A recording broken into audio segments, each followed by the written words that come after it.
أعوذ بالله من الشيطان الرجيم. بسم الله الرحمن الرحيم. الله يبدأ الخلق ثم يعيده ثم إليه ترجعون. ويوم تقوم الساعة يبلس المجرمون ولم يكن لهم من شركائهم شفعاء وكانوا بشركائهم كافرين. ويوم تقوم الساعة يومئذ يتفرقون فأما الذين آمنوا وعملوا الصالحات فهم في روضة يحبرون. وأما الذين كفروا وكذبوا بآياتنا ولقاء الآخرة فأولئك في العذاب محضرون. فسبحان الله حين تمسون وحين تصبحون وله الحمد في السماوات والأرض وعشيا وحين تظهرون. يخرج الحي من الميت ويخرج الميت من الحي ويحيي الأرض بعد موتها وكذلك تخرجون. صدق الله مولانا العظيم. الله يبدأ اللہ تعالیٰ پا اول ځل پیدا کئی الخلق مخلوق ثم یعیده بیائے دوبارہ جوندی کی دا ثم الیہ بیابا دد طرف تا ترجعون تاسو ور اگر زورے سے. ویوم او بکم ورس سے تقوم الساعت قائم شی قیامت یبلسو مایوس بشی المجرمون مجرمان ولم یکن لهم او نبید اغید پارا من شرکائهم دا غی شریکانونا شفعاء سوک سفارشی وکانو او دوی بوی بشرکائهم دخبل شریکانونا کافرین منکر. ویوم او بکم ورستی تقوم الساعت قائم شی قیامت یوم اذن فدغ ورزبا یتفرقون دوی جدا جدا شی. فاما الذین آمنوا پس کم خلق چی ایمان راوڑی وعملوا الصالحات او اغی نیک عمل اکی فهم پس اغیبا فی روضتی فباغ کیوی یحبرون خوشالا. واما الذین کفروا او کم خلق منکر شول وکذبوا او دروغ یو گنل بی آیاتنا زمونگ آیتنا ولقاء الاخرت او ملاقات تا آخرت فاولائکا پس ہم دویبا فی العذاب فعذاب کی محضرون حاضر کڑی شوی دی. فسبحان اللہ پس پاکی بیانود اللہ حین تمسونا ہر کلچ مقام کیتا وحین تصبحون او ہر کلچ سبا کوئی تاسو یعنی ہر کلچ مقام کوئی تاسو او ہر کلچ سبا کوئی تاسو. وَلَهُ الْحَمْدُ او ہم دل ردی طول تعریفنا فی السماوات پاسمانونو کے والارض او پزمکہ کے وعشیا او دو روز پا آخرہ کے وحینا او ہر کلچ تظہرون تاسو د زوال په وخت کې داخليږي. یخرج الحی دیر او باسی جوندے من المیت د مړی نه، ويخرج المیت او روباس مړی من الحي د ژوندي نه، ويحيي الارض او ژوندی کوي ځمکه بعد موتها پس د مړه کېدو د دې نه، وکذلک تخرجون او هم دغه شانتې به تاسو راویستلی شئ. د سوره روم دویمه رکوع ده 11 نمبر آیت نه واخلئ 12 پورې. د الله رب العزت قدرتونه، د قیامت تذکره، قیامت کې بیا مسلمان او کافر جدا جدا ډلو کې شاملېدل او پیغمبر علیه الصلاۃ والسلام ته دنیا کې د پاتې کېدو په دوران احکامات دا دی رکوع خلاصه. لومړی خبره دا چې هر څه الله رب العزت په لومړي ځل پیدا کړي او چې لومړي ځل پیدا کړل نو په لومړي ځل پیدا کول ګراني، چې هغه پیدا کړل دا په دویم ځل پیدا کول دا هغه لپاره څه ګران. هر یو شی دنیا کې موږ وګورو د انسان لپاره، الله لپاره هیڅ ګران نه دی، نه په لومړي ځل او نه په دویم ځل. انسان ګوري چې یو شی بالکل نوی ایجاد کوي نو د هغې نه سیمپل وي، نه د هغې لپاره څه مخکې نه څه ماډل وي. مختلف ذهنونه، مختلف سوچونه، مختلف فکرونه، مختلف انسانانو صلاحیتونه یو ځای شي، آخر یو ماډل راشي. که موبایل ته وګورئ نو وړوکی غونته کې څیز دی خو دې مخکې څنګه او اوس څنګه، نو لومړي ځل چې چا جوړ کړی و هغه دپاره ډېر ګران. دا شانتې دنیا کې دا پایا چې کله ایجاد شوې وه، جوړه شوې وه، هغه لومړی انسان و چا چې هغه جوړه کړه، هغې نه بعد هغې کې بیا ترقي کېږي، هغې نه ښه ښه څیزونه راغلل. نو الله رب العزت چې نو په لومړي ځل هر څه پیدا کړ، ځمکه ده، اسمان دی، د ځمکې او د اسمان په منځ کې مخلوقات دي، فرښتې دي، انسانان دي، 1,24,000 پیغمبران دي، دغه شانتې 18,000 کم و بیش مخلوقات دي. دا ټول الله تعالی په لومړي ځل پیدا کړ او د قیامت پر ورځ به الله تعالی د انسان، د فرښتې، د جنات دا به دوباره پیدا کوي. ثم الیه ترجعون، بیا به دا ټول د الله رب العزت په دربار کې راځي او د هر ظلم بدله به ورکولی شي. د انصاف ترازو او د انصاف طلبه قایمیږي. ویوم تقوم الساعه، په کومه ورځ چې قیامت قایم شي نو په دغه ورځ به داسې انصاف وي چې یبلس المجرم، مجرمان هغه به مایوس شي، ولې چې د هغوی د وتو څه لار به نه وي، د هغوی د بچ کېدو به څه لار نه وي، هغوی به مایوس وي چې هغوی اوس د عذاب نه خلاصېدی نه شي. او دغه شانتې ولم یکن لهم شرکاء شفعاء، دنیا کې به وایي چې فلانکې به زما مدد وکړي، فلانکې به زما سفارش وکړي، فلانکې به ما د الله د عذاب نه لرې کړي. الله تعالی د قیامت پر ورځ به هېڅ قسمه سفارش ولم یکن لهم، هېڅوک به نه سفارش کوم. درېمه سپاره کې موږ ویلي ولا خلة ولا شفاعة، په هغه ورځ به نه دوستي او نه به سفارش، ټول هر څه به رشتې به ختم شي. وکانو بشرکائهم کافرین، او د شریکانو او د دوی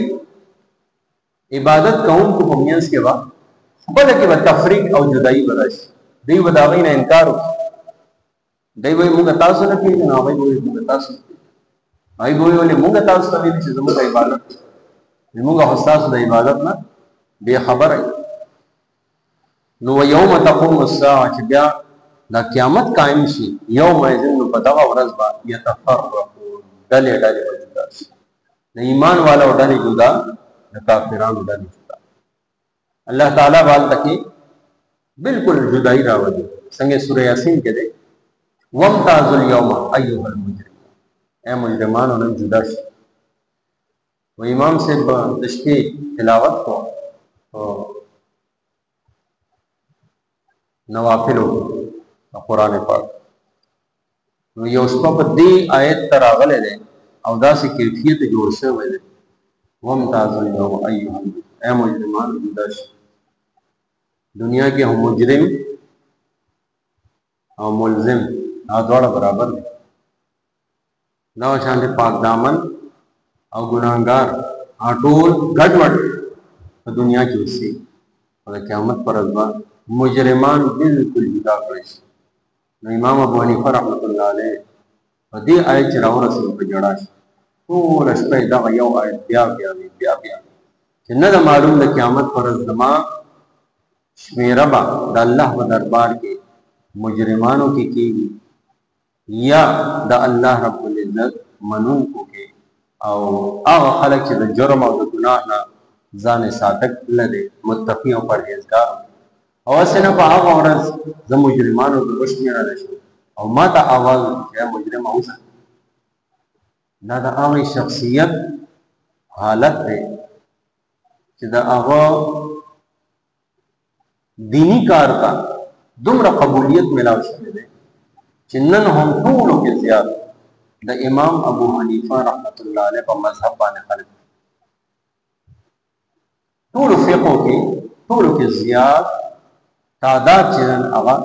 په دې دور کې هم د امام صاحب منو. فاما الذين آمنوا نو بیا به په دغه ورځ دوه ډلې یو خو اهل ایمان چې نیک عمل یې کړي او فی روضة یحبرون د جنت په باغونو کې به خوشحاله اوسي او بل طرف ته به هغه ډله چې دنیا کې انکار کړی دی تکذیب دروغجن کړي دي د الله آیتونه او د آخرت ملاقات یې دروغجن کړی دی اولئک فی العذاب محضرون عذاب ته به دوی حاضر کړي. د دې دوه ډلو مختصر احوال نه پس الله تعالی نبی علیہ الصلوۃ والسلام کا او امت مسلمه ته خطاب کوي چې سحر او ماقام د الله رب العزت پاکي بیان او دا شانته د ورځې په اخر کې او د زوال په وخت کې چې کله زوال کې دا داخل شي نو په دغه وخت کې دا الله رب العزت تعریف کوي. نو دی دو آیتونو کې د پنځو واړو موضوعونو حکم راغلی. حین تمسون ماقام حکم په دې کې دی وحین تصبحون د سحر نموز حکم په دې کې راغلی. ولو الحمد فی السماوات والارض وعشیا او د ورځې په اخر کې نو د ورځې په اخر کې چې نو مازیګر ته موز راغلی او هغه ځای کې چې تمسون راغلی د ماښام سره ماسخوتن تړلی یعنې د شپې موزونو کې دا دوه موزونه راځي ماښام او ماسخوتن. وحین تظهرون او د ماسپښین موز چې کله د زوال ټایم داخل شي دا پنځه واړه موضوعونه کوي. دې کې د الله رب العزت پاکي د الله رب العزت تعریف او توصیف دا چې نو بیانول. یخرج الحی من المیت هغه ذات دی چې ژوندی د مړي نه او مړی د ژوندي نه راوباسي. او ځمکه دا ستاسو د سترګو وړاندې چې بالکل اوچه شي باران راوورئ دوباره یې ژوندی دوباره هغه فصل ورکړي. د چرګې نه اګی او د اګی نه بیا بچې چرګه پیدا کول یعنی ژوندي نه مړی او د مړي نه ژوندی. دا شان د دې یو تفسیر کې دا هم دی چې د مؤمن نه کافر پیدا کوي او د کافر نه مؤمن پیدا کوي او دا هم ویلی شي چې د نیک نه بد او د بد نه نیک پیدا کوي. وکذالک تخرجون نو څنګه چې دا ځمکه بیا خپل فصل راټوټو کوي چې کله اوبه پې راووړي دوباره ژوندی شي بالکل دا شانته تاسو وایي چې د ځمکې نه راوځي چې د چا قبر کم ځای کې جوړ دی د چا کمه ذرات د ځمکې کم ځای ته رسېدل ټول ذرات به راجمع شي او دوباره د ځمکې نه انسان هم دغه شانتې د سر نه به خاورې سنډي او میدان حشر طرف ته به راجمع کړی شي. الله تعالی دې مال تاسو له ټول مؤمنانو عمل کول توفیق. الله يبدأ الله تعالی په اول ځل پیدا کوي الخلق مخلوق ثم بیا يعيد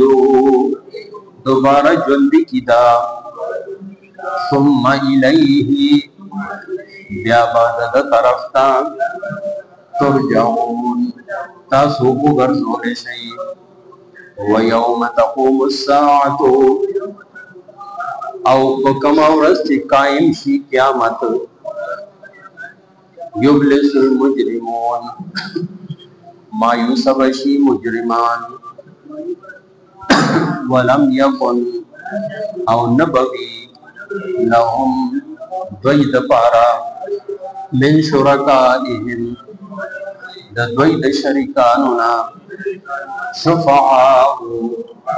سوک سفارش کونگی وکانو او بی بدوئی بشرکائهم دخپل شریکانونا کافرین منکر ویوم او پکم ورسچی تقوم الساعت قائم شی قیامت یومئذ فدغ ورزبا یتفرقون دوی جدا جدا شی اما الذین پس کم خلق چی آمنو